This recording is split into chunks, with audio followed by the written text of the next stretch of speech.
My guest today is Joaquin Rodriguez. He is an expert and consultant in the cannabis industry and is the Director of Operations for Sauce Essentials. Welcome, Joaquin. Thank you. Tell us a little bit about yourself, your background, and how you got involved in the cannabis industry. I'll give the short version.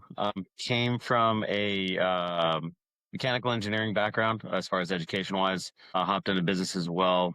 Got a BA in business economics. But I still retained a lot of my education from mechanical as well for that. And then in my journey, as far as being entrepreneurial based, kind of finding my way through my career path, I ended up linking up with a friend of mine named Shay Alderetti.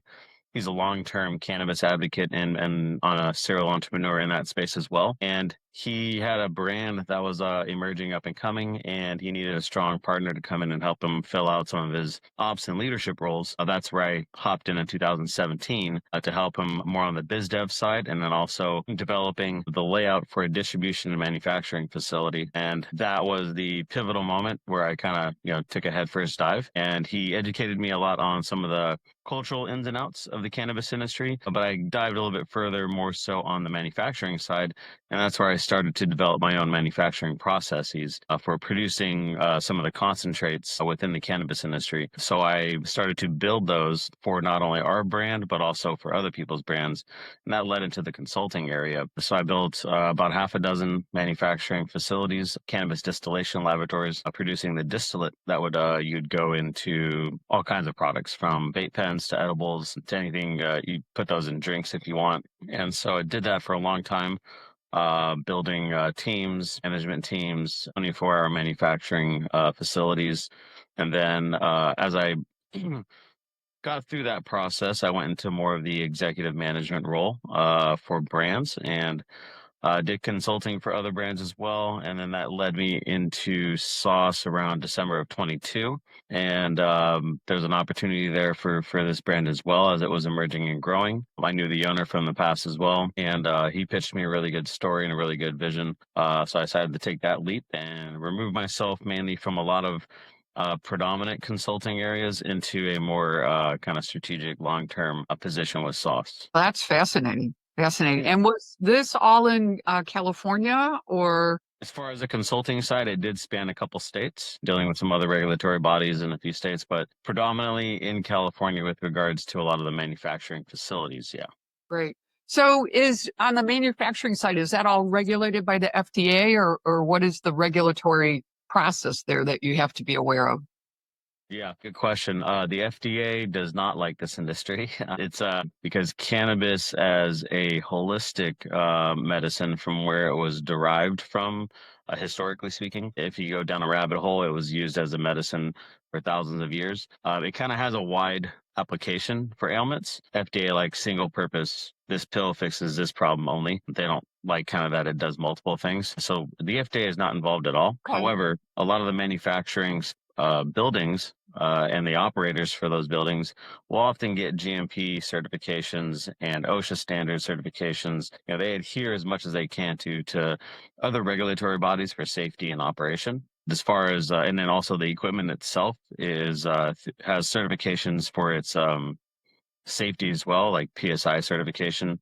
Those are the main ones that we pay attention to and that we have to deal with. And then Okay.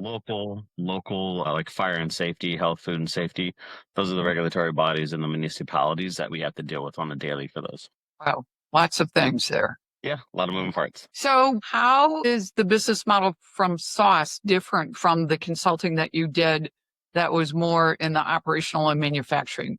Is it a similar model? A good question. It's most things in cannabis aren't simple, but this model does differ from a business structure and capital allocation standpoint. Where in the manufacturing, you have a lot of overhead with regards to purchasing of equipment and raw material resources. In this one, we're going to be more brand heavy, asset light, which means we invest a lot into the brand presence, the marketing aspect of it versus physical structures and or manufacturing equipment. We outsource and contract manufacture a lot of that stuff, which helps us kind of reallocate capital to where we can focus more on brand presence, drive sales, and achieve profitability a little bit easier that way. That's great. So all the things you learned in when you come up through the business, have been inputs into your new endeavor in sauce, and you found a way to, or that business model is very different than the manufacturing, but you've got those relationships, it sounds like. Yeah, correct. Applicable or transferable skill sets and whatnot that come from that are navigating complex resource supply chains. So with regards to making our product, we have to acquire those raw inputs in order for the contract manufacturer, not acquire, but identify and pull those resources in so the contract manufacturer can make our product. So that I've done for a long time since the beginning. And then as far as team building and being able to maintain relationships with a bunch of different people and organizations, I've had that for a long time as well. And so those two main, I guess, buckets are what's going to apply for this position here, where when I engage in our co-packers in different states, it's almost like having, because we're in 7 states, 7 different relationships. So 7 different girlfriends, if you will. Like I have to, they have needs, wants, different mannerisms. A lot of them have different operational protocols or the way they would manage things, different expectations. And different personality traits as far as how they're managed and who they're managed by. So you have to navigate those accounts and kind of build those relationships individually. And then a lot of times that'll deepen over time with regards to positive execution of getting our products made and navigating a lot of the challenges that go on in those states, which are all individual to themselves. And are the laws in the different states, do they differ, and you have to be aware of the legal environment as well? Yeah, there are some similarities, baselines, but there are a lot of different nuances to those states. Some have potency caps, so you have to adjust your formulation in a different way. Some of them have the way they release the licensing in those states can often affect the availability of the supply chain or diversity of it. So you have challenges on getting the right type of material. So you have to navigate vendor relationships really well and kind of do a lot of pre-prep and planning for that, for those states. Some of them have different packaging requirements as far as verbiage that you would have to put on the product or on the box that you would be selling. And some of those can change every quarter or so or every half a year. So if you're invested in packaging to prep for growth, you have to be very conscientious of how you navigate that and what you have to do if those change. Now you have all this product you put money into that you have to now pivot and or adapt into that new regulatory update of some sort. Very complicated. A lot of moving parts. So how would you describe where sauce is in its evolution? Is it more of a startup? Are you at a scaling point, or where are you in the company's evolution? Good question. So we started in 21.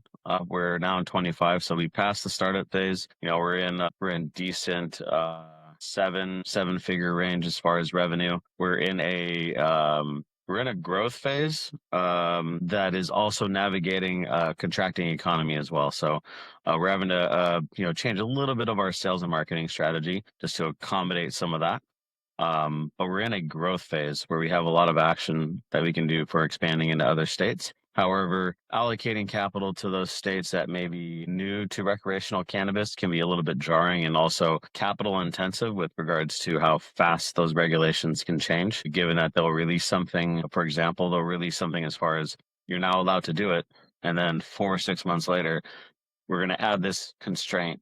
We're going to change this verbiage to do something else. We're going to add this particular regulation that may complicate supply chain or complicate sales. And as a good example from what you mentioned earlier before the recording was the taxation here in California that could be changing. So it's those things that can really cause your business model to be adjusted in real time. But also for an established state like California, it's like, why? So you have to kind of go back to the drawing board, look at your P&L and your expenditures, and then you have to readjust like how you were going to plan for certain things in growth. Now that if you're going to absorb or have taxes come on that affect your profitability, you have to change those growth models out now. So those things can adjust, but we have a lot of positive momentum with regards to the brand and its want and need in other states. So I would say past startup phase in a good moderate growth trajectory would be a good answer for that. And what sort of organizational structure are you building out? Is it more business development at this point, brand focus, operational?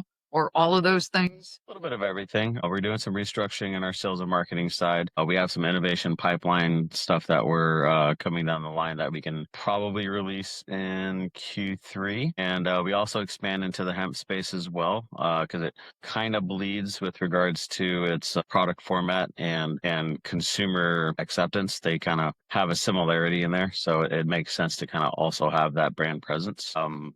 And it's always about, trying to be more efficient, and you really, really want to focus a lot on innovation. So we kind of have a lot of that as part of our business model for not only biz dev, but also for future growth and market relevance. What are you most excited about the industry? Good question. I would say probably the borderline cusp of having changing schedulization of cannabis itself, with the back and forth with the Safe Banking Act. Having access to traditional or institutional capital can be really good for a lot of these growth challenges, where you have to reallocate and think about kind of self-investing versus using that capital for growth and leveraging those vehicles. Also, with that said, I'm hoping for more conscientious political support with regards to, and I'll bring it up again, the taxation in California. That economically doesn't make any sense. So if we can have voters and or people in office that understand how to run a business and how to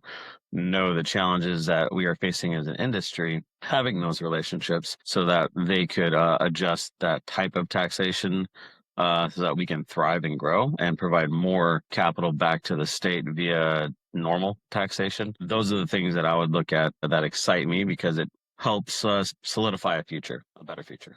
How many states right now have recreational marijuana approved? Is it the 7 that you're in, or is it more than that? I should have looked that up before. Oh, good. Yeah. So they're so all in all, medical and recreational, I think we're in about, I think there's 40 some odd states. The mix between medical and recreational is constantly changing. I think recreational, it's probably around high 20s to low 30s. You have a lot of room to grow even in that space. Yeah, not all markets are good markets, but yeah, there is the opportunities. Absolutely. Great. So from a technology perspective, what sort of technologies, if any, are you using in the company today? Good question. We've adapted a lot of Chat GPT and some AI integration with regards to helping us develop SOPs really quickly, standard operating procedures, things that come up within our industry that are really unique, or things that you would seem common sense to most. When something comes up like that and you can catch it early on, and instead of making a big mistake, you can write it a standard operating procedure really quickly using some of those AI tools. In addition, we've also just recently added an ERP system that'll help us kind of bring everything and bridge everything together into one central data source so that we can manage all the different nuances with regards to product lines, product segment differentiations, and material resources being shipped around the country. That's a big one for us as well. Not very many cannabis companies get to that point to where they can utilize those. And then we are also looking at integrating AI as well for a tool with sales and marketing. Because I'm not on that side of the fence, so I don't know all the details there, but I know that it can help with regards to data management and a lot of touch points and follow-ups with our retail partners. Sometimes that really helps to have an automated tool to kind of ping out those reminders, like an AI agent would, so to speak. Those are the things that we're looking at actively now to integrate. ERP we just got done, and we're constantly using ChatGPT to help us write some standard operating procedures. Right. So that helps us kind of keep organized and keep that structure tight. One of the nice things about being a newer company is you can take advantage of the newer technologies that are on the market. You're not saddled with the legacy things that were put in 25 years ago. Yeah. There's so much available on the market today. Totally. It's always, and it's changing about as fast as the cannabis industry changes. Kind of falls right in line with our mindset for growth. Right. Because of your industry, you have to stay agile. You have to be entrepreneurial even once you get past the point of a startup, because everything's changing all the time. Correct. Yeah, that's one of the things that I always say to people who always ask about what I do or where I'm at in my career, the executive management teams that have been here in this industry that have survived, they often sometimes have a accelerated educational track with regards to, like, you can probably get your MBA just working in the cannabis industry for a couple of years, but you fast forward the time with regards to learning how to do things really quickly, pivot, build multiple resources. The level of competency in these high performing companies that are doing really well, I think surpass a lot of the traditional education you would get, or that we used to have, in a 4 year, you could probably learn a lot of that and more just by working in this industry and learning how to execute. And that skill of pivoting is really crucial. Yeah. What do you think that the one skill that you have that's been most valuable that makes you good at what you're doing? Just one? Like, yeah, let's see. One, I guess adaptation. Is kind of the lifeblood of this industry, given from where it came from, in a demonized, highly scrutinized lens from political and law enforcement. But being able to navigate that with regards to the gray, ambiguous language that it was released with, but being able to, like, accept that kind of, yeah, adaptation, yeah, accepting all those, like, different legislations that would just change because a political official decided that that was a good idea that day, and then we have to, you know, figure out what to do with packaging, hardware, and then all of our finances that go into that, and then changing, certain things within our packaging, within our brand imagery. So that's really challenging, and I think once you get through that a few times, you start to understand how that works and how quickly you can just have those secondary protocols come into play, and then boom, now you're problem handled, next, problem handled, next. And you don't let those things deflate you so much, like it's not the punch in the face that, like, oh, I don't want to do this anymore. There are yeah, it's yes, correct. It does take some getting used to. Some days there are more fires than others, and it almost feels weird to not have a fire because when you start to get into other states, then you start to kind of compound those effects. So it feels weird sometimes when you're on a Friday and you're not, burning the midnight oil trying to fix something and get something done. So those, you definitely need a glass of wine and kind of enjoy those moments. But yeah, it can be challenging at times, and after a while you do get used to it, kind of almost expect it, which is weird to say, but yeah, you can't. What I guess you can't let it get you down though. It's part of the process. What's your hope for the industry? What do you see in the next 5 years or so? Ooh, that's a good one. It's changed a little bit. I would say normalized business acceptance. And what I mean by that is regulatory infrastructure isn't outlandish. And going deeper into that, we test our product more than food gets tested that goes into your body. So we ingest both things. One of them is more highly scrutinized, even though both attribute to your health and overall life. Having that being normalized would be, I think, a really good thing. Having more education about cannabis and how it can affect and or enhance your life. Not all people are made the same, so cannabis doesn't affect you the same way. It's very individualized with regards to, like, a health or a medical application. So having a lot of that education out there, I think, will be really important, or at least educational centers that can, be a spot of information for curiosity, maybe like a kiosk at your local grocery store that just explains what things are, because the where it came from, that was demonized, and that was there's a lot of propaganda with regards to what it was, and it's been ingrained into a lot of people's mindsets. So we need to change that. I would love to see that.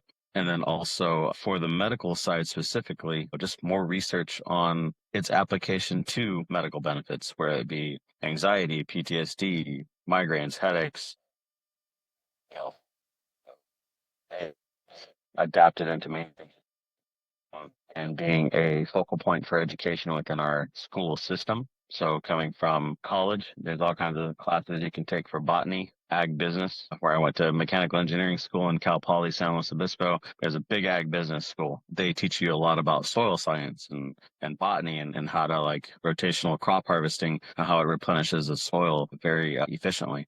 So stuff like that, I want to see more of. It should be more in our educational curriculum. Do you see educating the public as one of the kind of missions of of your company? It's not a main mission, although we do it for our products, but we don't have the capacity or the bandwidth to be to have that sub department live within us. There are other groups that kind of champion that effort, and that's going to be organizations like Green Flower. I don't know if you're familiar with them.